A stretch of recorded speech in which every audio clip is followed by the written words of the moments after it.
vous invite à suivre avec moi. 1 Samuel chapitre 20. Je lis la parole de Dieu. David s'enfuit de Najoth près de Rama. Là où, petite parenthèse, on se souvient, David s'était enfui auprès du prophète Samuel. Saül avait envoyé des soldats pour l'arrêter, mais l'Éternel avait envoyé son esprit sur eux, les avait un peu rendus inaptes à faire leur travail. Saül lui-même s'étant rendu, Dieu l'a profondément humilié, lui-même saisi par l'Esprit de Dieu et incapable de mener à terme ses tristes projets. Et peut-être pendant que Saül est incapable de faire quoi que ce soit, David en profite pour se rendre jusque chez son ami Jonathan. David alla trouver Jonathan et dit, « Qu'ai-je fait? Quelle est ma faute? Quel est mon péché aux yeux de ton père pour qu'il en veuille à ma vie? » On l'a vu au dernier chapitre, à 5 reprises, Saül a tenté de tuer David. Jonathan lui répondit, « Certainement pas. Tu ne mourras pas. Mon père ne fait absolument rien sans m'en informer. Pourquoi donc me cacherait-il cela? Non, ce n'est pas le cas. » David répéta avec serment, « Ton père sait bien que j'ai trouvé grâce à tes yeux. » Et il se sera dit, « Que Jonathan ne le sache pas, cela lui ferait de la peine. » Mais l'Éternel est vivant et ton âme est vivante. Il n'y a qu'un pas entre moi et la mort. Jonathan dit à David, « Je ferai pour toi ce que tu voudras. » Et David lui répondit, Demain, c'est le début du mois, et je devrais normalement manger à la table du roi. Laisse-moi partir. Je me cacherai dans les champs jusqu'au soir du 3e jour. Si ton père remarque mon absence, tu diras, « David m'a supplié de le laisser aller à Bethléem, sa ville d'origine, parce qu'il y a un sacrifice annuel pour toute sa famille. » S'il, ton père, dit, « C'est bien, alors ton serviteur n'a rien à craindre. Mais si la colère s'empare de lui, sache qu'il a décidé de me faire du mal. Montre donc ton attachement à ton serviteur, puisque tu as fait une alliance devant l'Éternel avec moi. Et si je suis coupable de quelque chose, enlève-moi toi-même la vie. En effet, pourquoi me conduirais-tu jusqu'à ton père? » Jonathan lui dit, « Sois bien certain que je t'informerai si j'apprends que mon père a décidé de te faire du mal. » On va arrêter ici. David est profondément troublé, dans une incertitude terrible. Il vient d'échapper à la mort à très près, de très près, à plusieurs reprises, au chapitre 18 et particulièrement au chapitre 19. David court voir Jonathan, se rend à lui, dire « Qu'est-ce que j'ai fait? » David n'arrive pas à comprendre. Il dit « Oui, je sais que Saül avait son espèce de condition psychologique, spirituelle, où il y a cet esprit, ce mauvais esprit venant de l'Éternel qui lui donne une mauvaise disposition. Il a tenté de tuer David. Mais là, c'était plus que ça, là. Il a envoyé des assassins, il a envoyé des gardes pour l'arrêter. Il avait mentionné à Jonathan qu'il voulait le tuer au début du chapitre 19 et Jonathan avait réussi à le convaincre. Mais non, qu'est-ce qu'il a fait comme mal? Et au début du chapitre 19, justement, Saül, au verset 6, c'est écrit, « Saül écouta Jonathan et jura, « L'Éternel est vivant, David ne mourra pas. » Et Saül avait changé d'idée à ce moment-là, mais ça n'avait pas duré longtemps. Une prochaine victoire militaire de David et Saül était de nouveau repris avec ses intentions meurtrières. Mais là, Jonathan n'était pas au courant. Et David essaye de dire, « Au moins, si je peux comprendre qu'est-ce que j'ai fait de mal à ton père, ça pourrait au moins... si j'ai fait un tort, même comme il dit à Jonathan, si j'ai... » Verset 8, un verset vraiment incroyable. « Si je suis coupable de quelque chose, enlève-moi toi-même la vie. Amène-moi pas à mon père pour que lui me tue. Si j'ai fait quelque chose de mal, je suis prêt à mourir. Même tue-moi toi. » Mais Jonathan, il n'était pas au courant des dernières intentions, s'attendait à ce que le serment de son père de 1 Samuel 19,6 était encore valable. Mais là, ils établissent un plan pour que Jonathan soit capable de connaître les intentions de son père Saül. Ils font le plan avec le prochain banquet euh, qui va avoir lieu le premier jour du mois. Donc, à l'époque, on fonctionnait avec les mois lunaires, comme c'est encore le cas dans certains calendriers aujourd'hui. Donc, le premier jour du mois était le début du croissant lunaire, après la nouvelle lune. Donc, quand on a la pleine lune, quand la lune est pleine, et on a la nouvelle lune quand on voit rien de la lune. Et le premier jour du mois lunaire, c'est quand on a le premier croissant qui apparaît sur la lune. Et c'était un jour que Dieu avait dit aux Israélites où il y aurait des sacrifices particuliers le premier jour du mois. Dans Nombre 10, verset 10, Dieu donne à Moïse cette instruction: dans vos jours de joie, lors de vos fêtes et de vos débuts de mois, vous sonnerez de la trompette en offrant vos holocaustes et vos sacrifices de communion, et cela vous servira de souvenir devant votre Dieu. Donc, il y avait pour Saül, à la cour, c'était un mois important. Ils avaient ces sacrifices-là qu'ils faisaient à l'Éternel le premier jour du mois. Et on dirait que Saül offrait un banquet au moins pour 2 jours. C'était une tradition aussi. On voit dans Amos 8, chapitre 5, c'est un jour où on ne travaillait pas. C'est un jour de célébration pour l'Éternel. Et David dit donc, je ne vais pas être là, puis tu verras comment ton père y réagit. Si tout va bien, alors je pourrai revenir, mais si ton père est fâché, alors je saurai que je suis mieux de ne pas revenir. Et même, David dit à Jonathan au verset 8, « Montre donc ton attachement à ton serviteur, puisque tu as fait une alliance devant l'Éternel avec moi. » Une alliance. Ce mot-là est un mot qui est très important dans la Bible. Une alliance, c'était à l'époque une entente qui pouvait être écrite, mais pas nécessairement. C'était un engagement qui liait 2 parties, souvent 2 personnes. Ça pouvait être fait entre 2 égaux, comme on a des exemples, Jacob et son beau-père Laban. On a un peu plus tard Salomon et le roi de Tyr qui font une alliance ensemble. Ou une alliance pouvait aussi être faite entre un roi subordonné, un roi souverain et un roi subordonné. Et on a beaucoup d'écrits de l'époque, justement, il nous reste des alliances entre différents rois du Proche-Orient ancien qui s'engagent l'un envers l'autre. Il y a des éléments, chacun s'engage, ils font appel à leur Dieu comme témoin et ils attirent sur eux une forme de condamnation divine s'ils ne respectent pas les clauses de leur alliance. Donc c'était quelque chose qui était typique à l'époque, mais plus que ça, l'alliance est un moyen que Dieu a utilisé pour entrer en relation avec sa création. C'est un thème théologique clé qu'on voit à travers toute la Bible. On voit Dieu faire alliance avec Noé et avec toute la création lorsqu'il place l'arc en ciel après le déluge. On voit Dieu faire alliance avec Abraham et avec sa descendance, alliance qui se répète avec Abraham, avec Isaac et avec Jacob. Peut-être l'alliance la plus importante de l'Ancien Testament est l'alliance que Dieu fait avec le peuple d'Israël au mont Sinaï, à l'époque de Moïse. Et le peuple d'Israël va renouveler cette alliance à différents moments clés dans leur histoire. L'alliance la plus importante des livres de Samuel, c'est dans 2 Samuel 7, quand Dieu va faire alliance avec David et sa descendance. Et dans l'Ancien Testament, les prophètes parlent d'une nouvelle alliance à venir.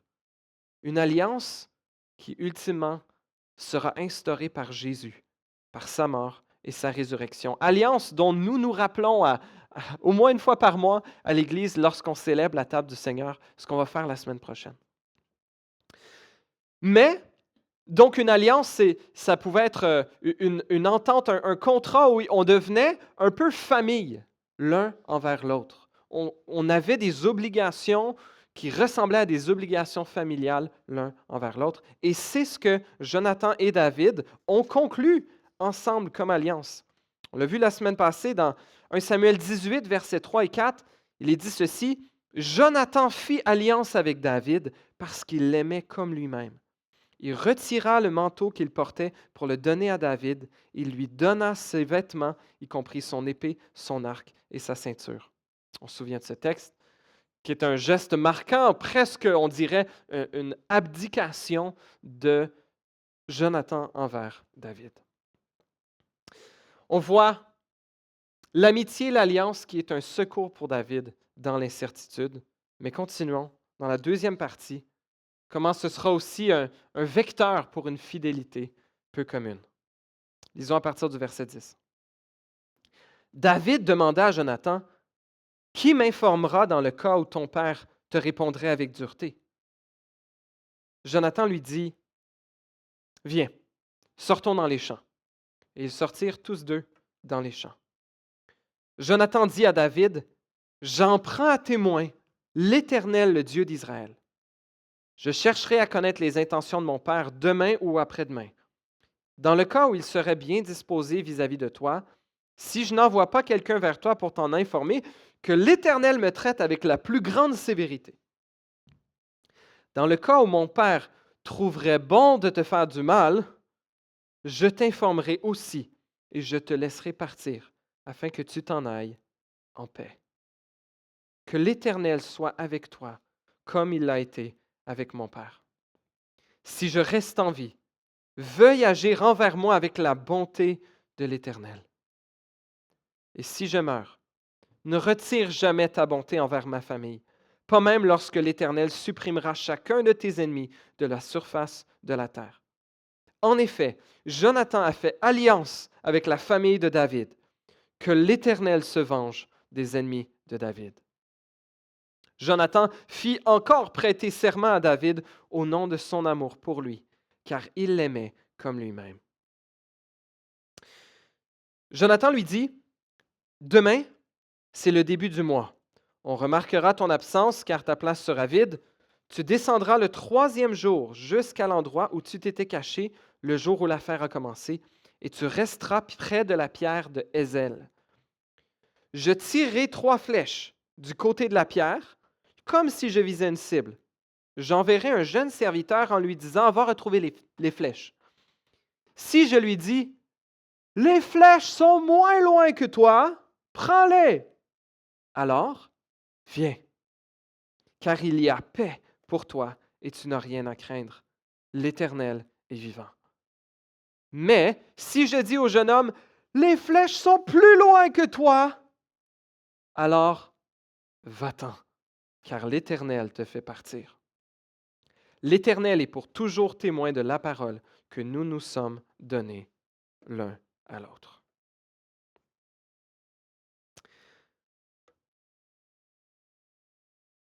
David et Jonathan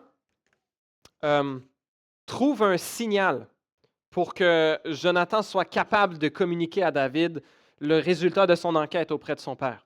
Si son père, Saül, est favorable envers David, alors c'est sûr que ça serait facile pour Jonathan d'aller trouver David ou d'envoyer un serviteur à trouver David pour dire tout est beau.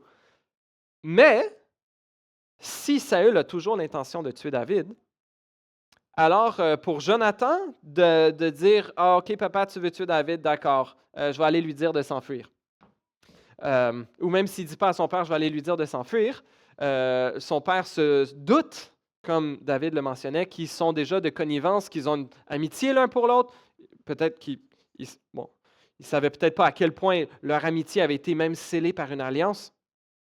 Mais ils ont trouvé un moyen pour que Jonathan soit capable de communiquer des choses à David, alors que David est caché, et que même son serviteur qui serait témoin de la chose, si on l'interrogeait ou on le torturait pour dire est-ce que Jonathan est allé voir David, il pourrait dire mais non, on est juste allé tirer des flèches, il est juste allé tirer des flèches.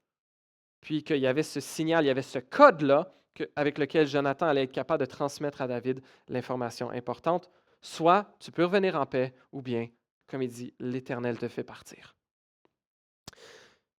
Ce qui est intéressant aussi, c'est qu'il y a un renouvellement de l'alliance encore de Jonathan et David. Comme il dit au verset 16, Jonathan a fait alliance avec la famille de David.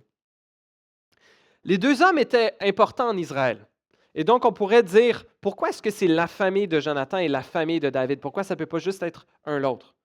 Mais quand tu es un personnage important, que tu pouvais euh, euh, avoir des gens qui soit voudraient te mettre sur le trône ou que tu avais, un cas, tu aurais une bonne raison de pouvoir prétendre au trône, même si toi tu meurs, alors il pourrait y avoir du monde de ta famille qui voudrait, eux, tenter à prendre le pouvoir. Un des fils de Jonathan, par exemple, ou un des fils de David aurait pu en vouloir à la famille de l'autre, mais là, en faisant cette alliance-là, ils s'engageaient non seulement pour eux-mêmes, mais aussi pour leurs descendants, qu'ils ils veilleraient avec bienveillance sur les descendants l'un de l'autre et que leurs descendants étaient aussi engagés par cette alliance l'un envers l'autre. C'était très, très courant à l'époque. Et si vous lisez les livres vous lisez les livres des rois, vous voyez que ça apparaît à de nombreuses reprises quand un nouveau roi prend le pouvoir ou quand il y a un roi qui est là, qui se fait assassiner et qu'il y a le nouveau roi qui prend sa place. Il s'assure de faire bien le nettoyage complet de tous les descendants du premier roi pour être sûr que personne d'entre ces enfants-là puisse prétendre au trône puis dire ah, il y a un usurpateur qui a volé le trône de mon père, non, c'est moi le vrai roi, et guerre, etc. Donc, si tu nettoies toute la famille, qu'il ne reste plus personne, bon, ben, même ceux qui ne sont pas contents contre le roi, un, ça donne le ton, niaise pas avec le roi. Et deux, ben, tu n'as plus de fils de l'ancien roi à être capable de mettre sur le trône. Et normalement, Jonathan aurait très bien pu s'attendre à ce que David, s'il devait bel et bien roi, comme Jonathan est convaincu que cela va se passer, bien que David allait faire un nettoyage de la famille de Saül. Mais on va voir que David va honorer cette promesse-là. Même dans 2 Samuel 9, il va faire demander, est-ce qu'il n'y a pas un enfant de Jonathan envers qui je pourrais démontrer la bonté comme j'ai fait alliance avec son père? Et c'est un jeune homme qui handicapé, incapable de marcher, avec les 2 jambes cassées, Méphibosheth, que David va faire venir à sa cour et va le traiter comme un de ses propres enfants.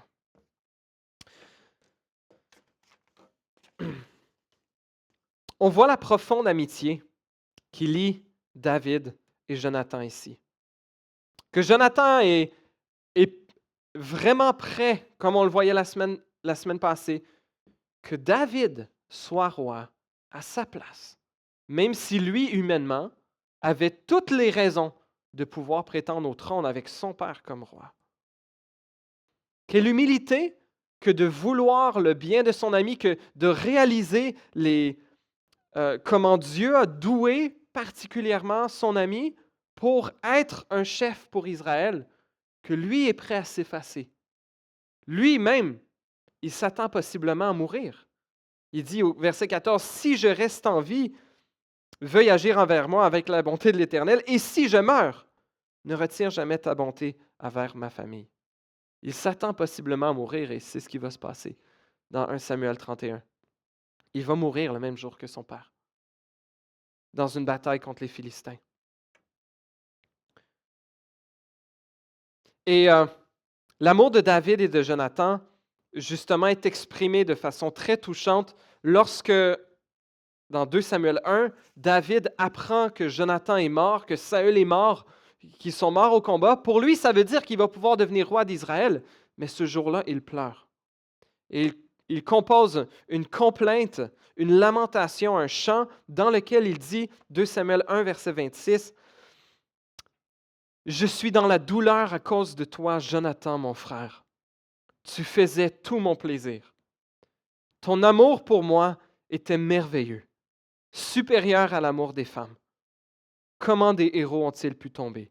Comment leurs armes ont-elles pu être détruites? » Et certains même ont vu dans ce texte, dans l'amitié tellement profonde entre David et Jonathan, des signes d'une relation homosexuelle. Ils disent, ah, leur amitié était tellement profonde, ou ces mots que David utilise, ton amour était plus merveilleux pour moi que celui des femmes.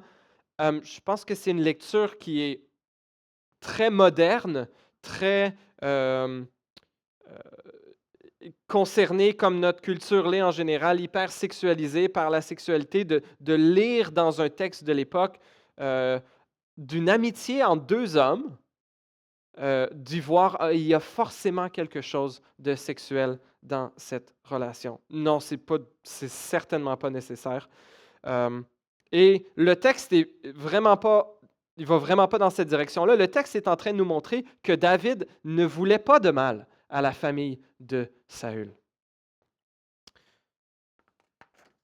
Et l'idée de penser qu'il y aurait ici une relation homosexuelle, c'est un peu l'idée qu'on ne peut pas avoir des amitiés vraiment profondes sans qu'il y ait nécessairement de la sexualité. Et c'est une idéologie peut-être un peu macho qu'un homme n'a pas besoin d'avoir des amis, de parler de ses sentiments, et que s'il avait une amitié aussi proche, c'est forcément que ça serait romantique.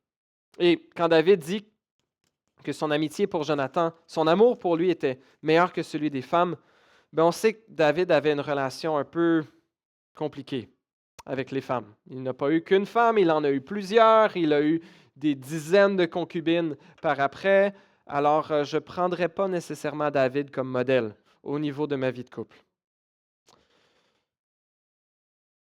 Mais on a vu ici comment il y a une fidélité peu commune entre David et Jonathan.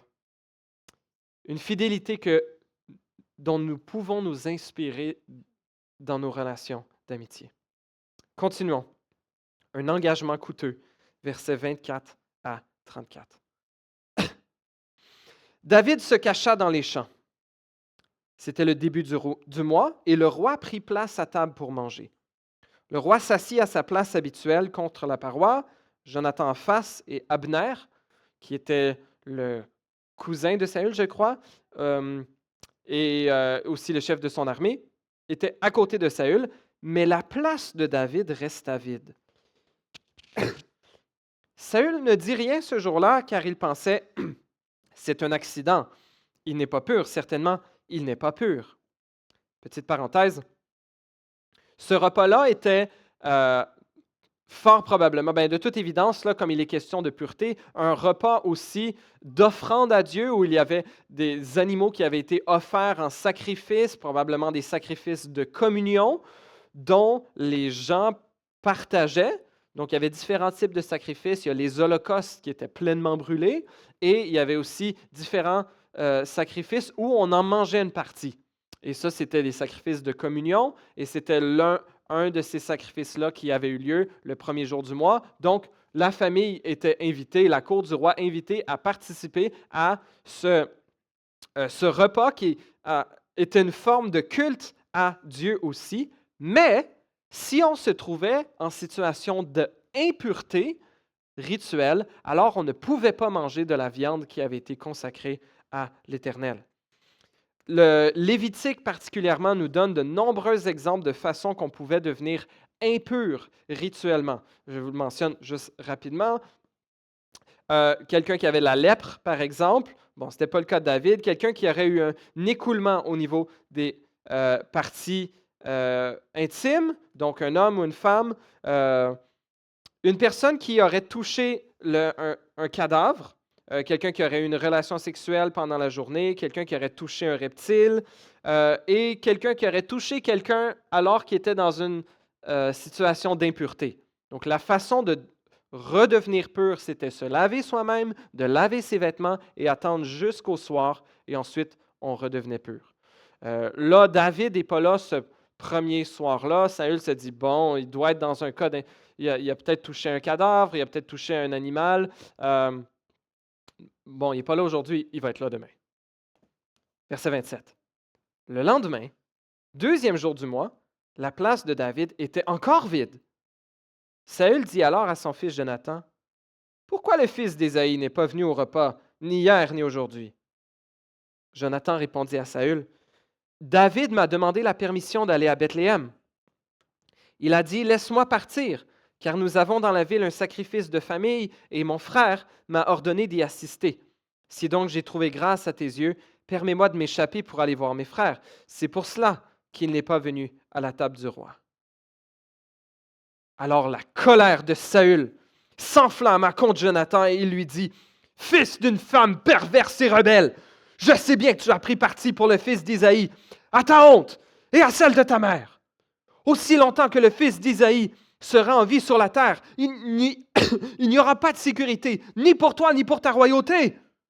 Maintenant, envoie-le chercher, et qu'on me l'amène, car il mérite la mort. Jonathan répondit à son père Saül, pourquoi le faire mourir? Qu'a-t-il fait?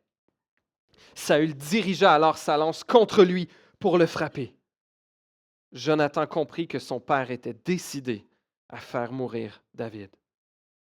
Il se leva de table dans une ardente colère et ne participa pas au repas le 2e jour du mois. Il était en effet dans la tristesse à cause de David, parce que son père l'avait insulté.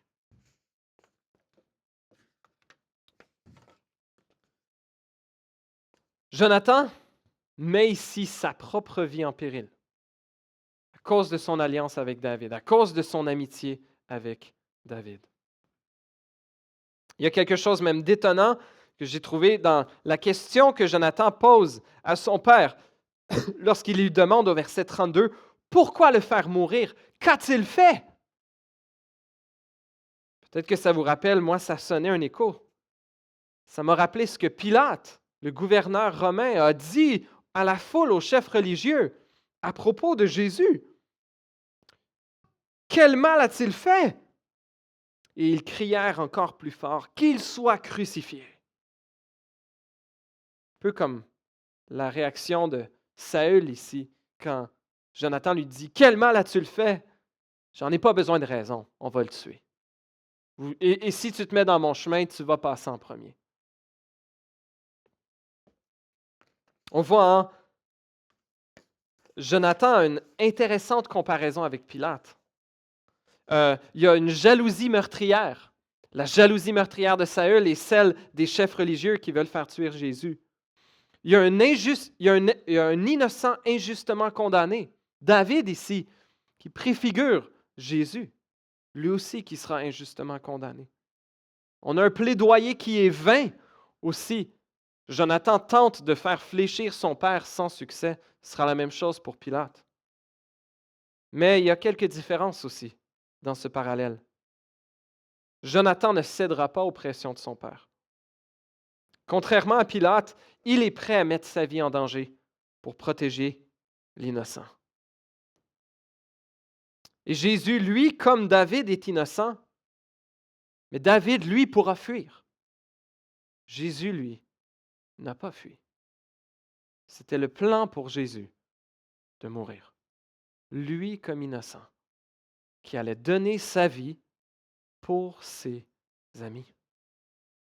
Et même alors que nous étions encore pécheurs, alors que nous étions ennemis de Dieu, nous dit l'apôtre Paul, Christ est mort pour nous. Quelle plus grande démonstration d'amour que ça y a-t-il? Jésus mentionne qu'il n'y a pas de plus grand amour que de donner sa vie pour ses amis. Ce que Jonathan était prêt à faire ici, est précisément ce que Jésus a fait pour nous. Jésus est-il ton ami? Jésus est-il ton roi? On va voir David qui va se prosterner devant Jonathan. Lui qui a été prêt à mettre sa vie en danger pour lui. Jésus, lui, qui l'a donné pour nous. Comment lui répondons-nous en retour? On termine notre passage au verset 35 à 42. On voit comment l'amitié et l'alliance est une paix au sein de la confusion. Le lendemain matin, Jonathan se rendit dans les champs à l'endroit convenu avec David, accompagné d'un jeune serviteur. Il lui dit, « Cours retrouver les flèches que je vais tirer. » Le serviteur courut et Jonathan tira une flèche qui le dépassa.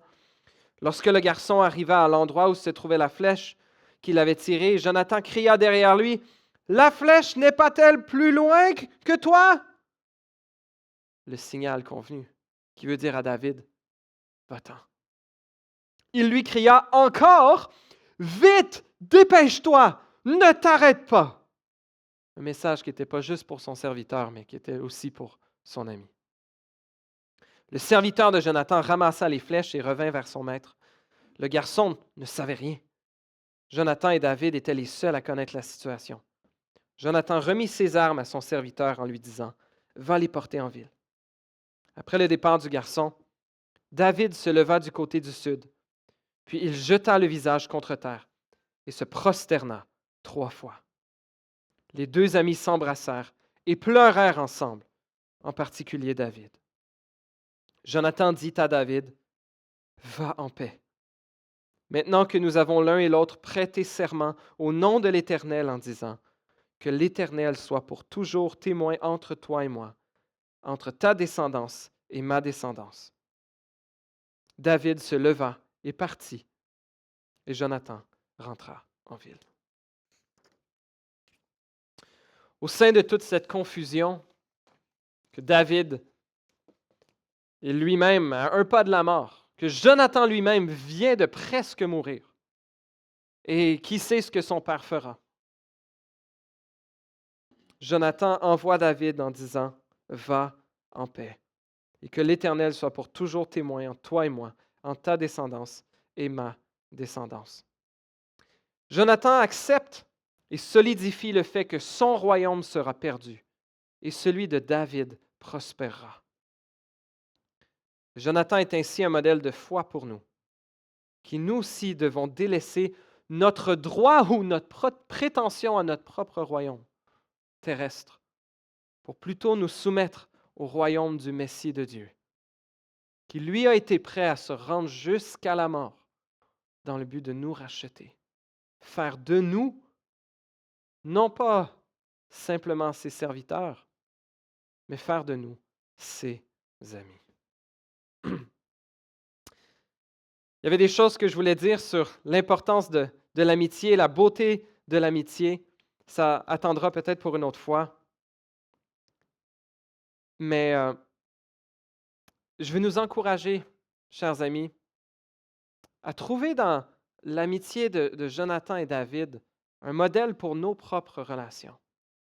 Ce n'est pas possible d'avoir ce niveau d'amitié avec tout le monde. Je ne peux pas être un ami proche et profond avec 100 personnes en même temps. Et en fait, si on essaie d'être ami proche avec trop de personnes, on finit par l'être avec personne du tout. Mais l'amitié, c'est comme n'importe quelle relation qui a de la valeur. C'est comme le mariage, c'est comme une relation parent-enfant. Si on n'y investit pas grand-chose, on n'en retire pas grand-chose. Mais à la mesure où on est prêt à investir dans des relations d'amitié, eh bien, on s'en retrouve à être grandement gagnant nous-mêmes. Une citation qui est tirée d'un livre de Drew Hunter sur l'amitié. Si je vous laisse avec une pensée à propos de ceci. Il dit dans son livre, « Le meilleur conseil pour cultiver l'amitié n'est pas de trouver un meilleur ami, mais d'en devenir un. » Je répète, le meilleur conseil pour cultiver l'amitié n'est pas de trouver un meilleur ami, mais d'en devenir un. Et sachons que nos relations humaines, quelles qu'elles soient, ne pourront jamais répondre à nos besoins les plus profonds. Pour ça, nous avons besoin de Dieu. Dieu qui nous a créés pour être en relation avec lui, mais qui nous a aussi créés et en disant à Adam, il n'est pas bon que l'homme soit seul. Alors qu'Adam avait une connexion directe avec Dieu, il n'était pas bon que l'homme soit seul. Encore plus est-ce vrai pour nous, chers amis. Il n'est pas bon pour l'homme, pour la femme, d'être seul. Et ce n'est pas juste un commentaire par rapport au mariage ici. Jésus n'a jamais été marié. Il n'a pas été moins parfaitement humain. L'apôtre Paul, à tout ce qu'on sache, était célibataire. Est-ce que ça faisait de lui un sous-homme? Loin de là. Marié, célibataire, nous avons besoin d'amis. Et d'amis qui nous aident à regarder à Jésus. Et des amitiés qui nous encouragent ensemble à lui ressembler de plus en plus.